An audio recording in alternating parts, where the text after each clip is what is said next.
I tested 56 niches across every major outreach platform, and this is exactly where they reply. So just before we get into it, there's 3 main points I just want you to understand. First of all, this list is not black and white.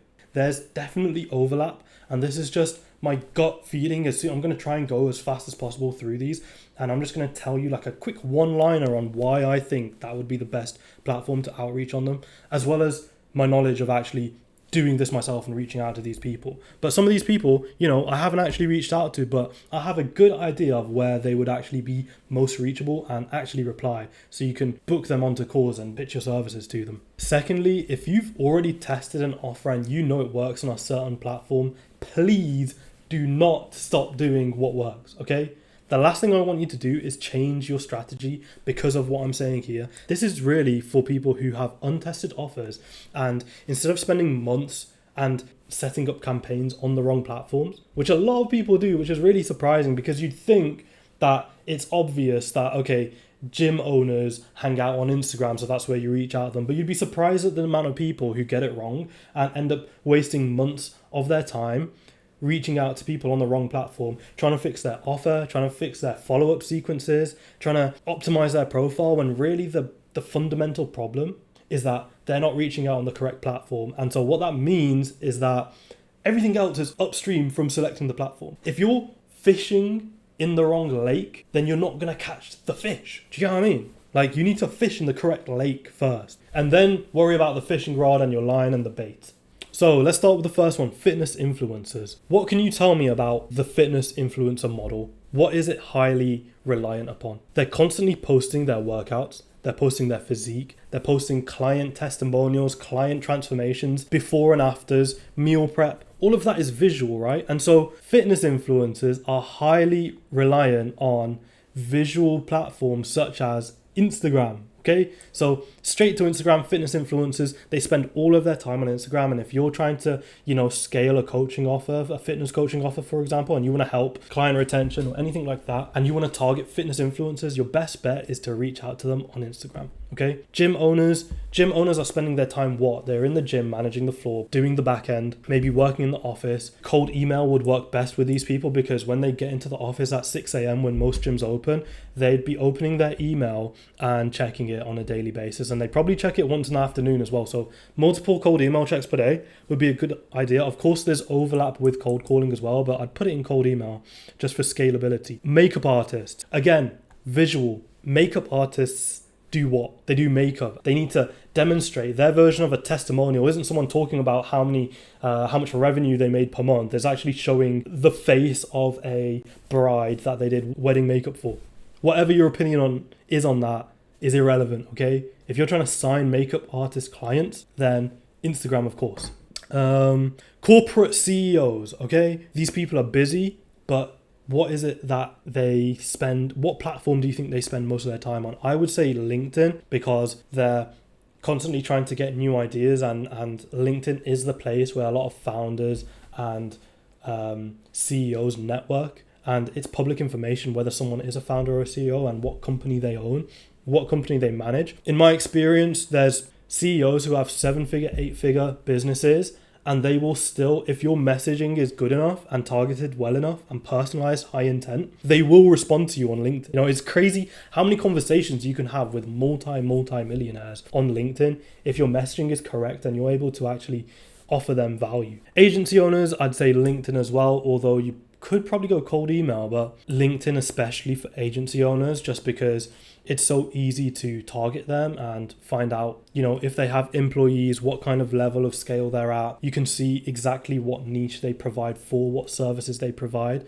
Often for them, LinkedIn is their own marketing avenue. And so by proxy, you're able to use that information to actually say, okay, this person provides this service, so why don't I help him outsource that, or maybe I can do something for him related to that. You can get information which you can then use in your outreach. And so LinkedIn is where agency owners spend a lot of time. Dance instructors, Instagram, obviously they're going to be posting videos of them dancing. Personal trainers, Instagram, pictures of transformations, pictures of their physique. Supplement brands, okay, so this essentially comes into e-com and distribution, right? So supplement brands LinkedIn or cold email? Cold email, I'll be honest with you. They'd be checking their email in the morning. Think about James Smith and New Tonic. Like, if you wanted to reach him about the brand when he was smaller, you'd probably have your best bet of reaching out to him on email, I'd assume, right? Yoga studios, Instagram, most likely, maybe Facebook because it might be an older demographic. Look, whenever it comes to a slightly older demographic, they're probably still on Facebook, believe it or not. I know us younger people, we think, hell no, no way anyone's on Instagram. But there are thriving communities. Think about your mom and your dad right now, and maybe your grandparents if they're still alive. What are they doing on a daily basis? They're spending 2 hours in the evening on Facebook. The same goes for business owners, you know? The same goes for these local community groups, and that's why a lot of these home services groups and these local community groups, they still thrive on Facebook, and that's a really good place to reach out to them. Management consultants, I'd say LinkedIn for sure. The nature of the job means they need to network and find people who they need to actually consult. And so they themselves are trying to find people on LinkedIn. And that's probably where it would be a good idea for you to reach out to them. Recruitment firms and tech recruiters, I'd have to say LinkedIn as well. Like, LinkedIn literally is a part-time recruitment website. Like, people are constantly sending around their CVs and trying to get hired on LinkedIn. The same with business owners. They're trying to find A players on LinkedIn. And so if you're a recruitment firm, LinkedIn should be your playground. B2B SaaS founders for sure would just be cold email. They're trying to get investment and they're trying to really build themselves up, and they're dealing with large sums of capital. And so a lot of that correspondence happens over email. And so your best bet, if you're trying to help them maybe get some investment or help a founder, you know, with whatever service you provide, email would probably be your best bet. Crypto entrepreneurs. What do you guys think? Where do you think crypto entrepreneurs would be on this list? 100% it's X. X is kind of where the new gen, poly market, new money kind of audiences, these young like nerds. That's where the nerds hang out, you know? X is where the nerds hang out, and that's a really powerful tool to use. You can use automations like Drippy.ai. I have no affiliation with them at all, but that is the go-to automation software, and you can blast hundreds of DMs every single day to literally any market you want to. The same goes for like, we'll get onto it through this list, but there's a lot of like very niche markets where X is by far the best platform to reach out to them. And because it's not used that much, you can get insane results. And I've seen insane results on X. Medical device buyers. I don't even know what that is, and I don't know why that's on the list, but if that was something you were trying to do, you were trying to, I don't know, arbitrage or something, or I don't know, wholesale medical devices, cold email for sure would be the best bet. They're not going to reply to you on Facebook. You know what I mean? These more regulated markets where there's longer sales cycles and there's regulations and there's a bunch of loops to jump through, they typically do their correspondence through email, right? Before you think to yourself, well, does email really work? Yes, email definitely works. 60% of Americans, the first thing they do in the morning is check their email. And you might think, well, I don't know about that. I don't check my email, but you're not the target audience, right? There are still a majority of people check their email on a daily basis, a lot of them multiple times per day. So do not underestimate the power of a good cold email. Okay, I think this is supposed to say AI researcher. I would have to go into X as well. The pinnacle or like front runners in AI and new technologies, typically the nerds, again, they hang out on X and they discuss and bounce ideas off each other. And so if you optimize your profile by posting about your specific niche, you'll be gaining attraction, and then from there you could get both inbound leads and you could also reach out to these people on that platform because they're on there every single day posting their new thoughts or their new discoveries. Tattoo artists again would be Instagram because they'd want to show off their art. Maybe they have a specific style, you know, depends how deep into your niche you want to go, but maybe within the tattoo niche you want to go for tattoo artists who only do medieval mythical tattoos. And so the way you'd be able to identify that specific market would be through Instagram by looking at their artwork. And so you could give them a specific outreach message to do with their art style, and that could be your gateway in. HVAC contractors would have to go Facebook, of course. You know, like I said earlier, typically home services would be on Facebook. Photographer, Instagram for sure, that's self-explanatory, visual. HR directors, LinkedIn, of course, they're looking for staff or they're networking with other HR departments of other companies, and you know, they're bouncing ideas off each other. Plumbers, Again, home services, probably Facebook. You could also go cold call, cold SMS by doing the whole scraping their numbers off Google Maps. You could definitely do that, but from a social media perspective, I'd put them in Facebook. They're for sure going to answer the phone. So you're probably better off cold calling them, but you'd have to have a pretty compelling cold call script in order to actually get them from picking up the phone expecting to get a new job to actually giving you a chance to pitch your product or service. Electricians, again, it would be Facebook or cold call. I'll put it in Facebook because they probably are advertising their services on Facebook. So and it would be, again, an older demographic, so it would make sense that it'd be more on Facebook. Landscapers, 100% Facebook, 100%. I've worked with clients who targeted landscapers before, and the majority of their jobs come from Facebook. Sometimes they work in specific communities and they have, like your certain area would have its own Facebook community, and so the landscaper would post in there and get a lot of local jobs from those. And so you could go in there and find all of the landscapers in your local vicinity and reach out to them through a Facebook group. That's definitely doable. Pool companies, same thing, right? Facebook or cold calling. Real estate agents, I would say LinkedIn. I'd say LinkedIn for sure. I'd say LinkedIn, maybe cold email.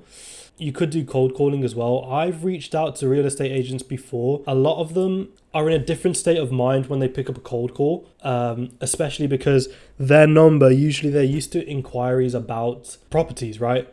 But they will always pick up the phone. That's the good thing about real estate agents. The only thing is I have had success both on LinkedIn reaching out to them and also through cold calling. So it'd be a matter of testing. Tech founders, X for sure. Maybe LinkedIn as well, because they'd be looking for partners and investment at an early stage. So founders for sure would be either X or LinkedIn. Fintech builders, X for sure. For sure, X. Again, it's one of those niche things that, they have a lot of knowledge, but it's very deep in a specific niche of financial technology. And so that's where they'd spend most of their time looking at their competition and hanging out on X. Industrial equipment suppliers would be cold email for sure. That's probably where they get a bunch of their deals from. And if you want to slip through the net and actually get through to a decision maker, cold email would probably be your best bet. Law firms. So I would say cold calling, but the only problem is that they have gatekeepers. So they'll have a receptionist who'd pick up the phone and probably has been told that if you get a marketing call, just ignore it or say the owner is busy. And there are methods to get through a gatekeeper, but what you could do is actually just find the email of the CEO or the specific lawyer that you want to contact. Maybe they do private services and you want to help them find more private clients. You could definitely do that, in which case cold email or LinkedIn perhaps, but probably cold email would be the better option. Pharmaceutical companies, cold email, God knows what you'd be contacting pharmaceutical companies for, maybe getting them in contact with suppliers or whatnot, but cold email for sure. Financial advisor, LinkedIn, because look, what are financial advisors trying to do? They're trying to find more clients to financially advise. Where would they probably do that? Where would you find high net individuals? On LinkedIn, right? So that's probably where they hang out. And so using that principle of this is the platform where they spend most of their time, we can deduce that, okay, they will probably see our message, and if we have a compelling message, they'll reply to it. Accounting firms, again, it's the same story as law firms. They will have gatekeepers, so cold calling is an option, but in reality, it would probably be better if you cut out the middleman and directly contact a decision maker if you can find that email. Insurance brokers, LinkedIn for sure. Car dealerships, same thing with the gatekeeping, but I think if you're able to get through, this is probably one where it would be worth getting through the gatekeeper just due to the in-person nature of the business. It would probably be a better idea if you could get the owner on the phone and pitch your service to them. Dentists also have gatekeepers, but either cold call with a way to get past the gatekeeper or cold emailing them. LinkedIn, potentially. I think a lot of them, if they have a clinic and it's more client faced, right, they have a very B2C marketing campaign, maybe they could even run that on Instagram, in which case they probably have a contact number where you could get in contact with a decision maker. That could be possible, but if it's just straight dentists, like in office, probably cold email. maybe LinkedIn. Executive coaches for sure on LinkedIn. Coaches and consultants, these type of business owners who cropped up in the last 15 years or so, these industries, a lot of them do hang out on LinkedIn, so that would probably be your best bet if you want to reach out to these individuals. Commercial printing companies, again, it would have to be email because you'd want to reach the right department where there's going to be decision makers, and these people would have long sales cycles. They'd have to talk to their management team, etc., to actually make anything actually work. And so email would be the way forward. Home service providers in general, that would of course be Facebook's. Forex traders, anyone who's either a Forex trader or has a Forex trading info product, and maybe you're a growth operator, you want to scale their info product. Where would you find those people? On X, I'd say for sure. Maybe on Instagram flexing their lifestyle, but probably on X. I'll be honest with you, probably on X. Okay, so that sums up the whatever this is. I don't even know what it is. Me sharing my thoughts on what I think would be the best way to reach out to these individual niches. Of course, you're free to disagree with me. And if you, again, like I said earlier, there will be overlap, and this isn't black and white, right? This is a starting point. If you're trying to target fitness influencers, rather than doing it on X, you let me save you a couple months of effort and go reach out to them on Instagram, okay? Again, if something is already working, if you already are reaching out to a market on a specific platform with an offer that works, do not change what you're doing at all. Just scale the volume. Don't change what you're doing if it's already working. If you're starting from scratch and you're in the discovery phase where you're trying to find a proof of concept or an offer that actually works, then this would be a good starting point. Again, you're free to disagree. What I'd recommend is test out a couple different platforms simultaneously at a lower volume. Wherever you see the most traction and the most results, cut off the ones that aren't as, cut off the platforms where you don't get as much appointments booked, and double down on the one platform that actually works and scale that as fast as possible. And that's how you're going to get the most consistent results of sales calls booked, those sales calls turning into clients. Now that you have an idea and you think to yourself, okay, I was looking to target landscapers, and so I'm going to reach out to them on Facebook. Maybe I'll cold call them as well. And you want to know the next steps. Here's another video. It's going to be somewhere on the screen of me going through the fundamentals of what actually makes a cold outreach campaign work and the mechanism behind actually getting consistent appointments booked on your calendar and those turning into clients. I definitely recommend you go and watch this video. I'll catch you later.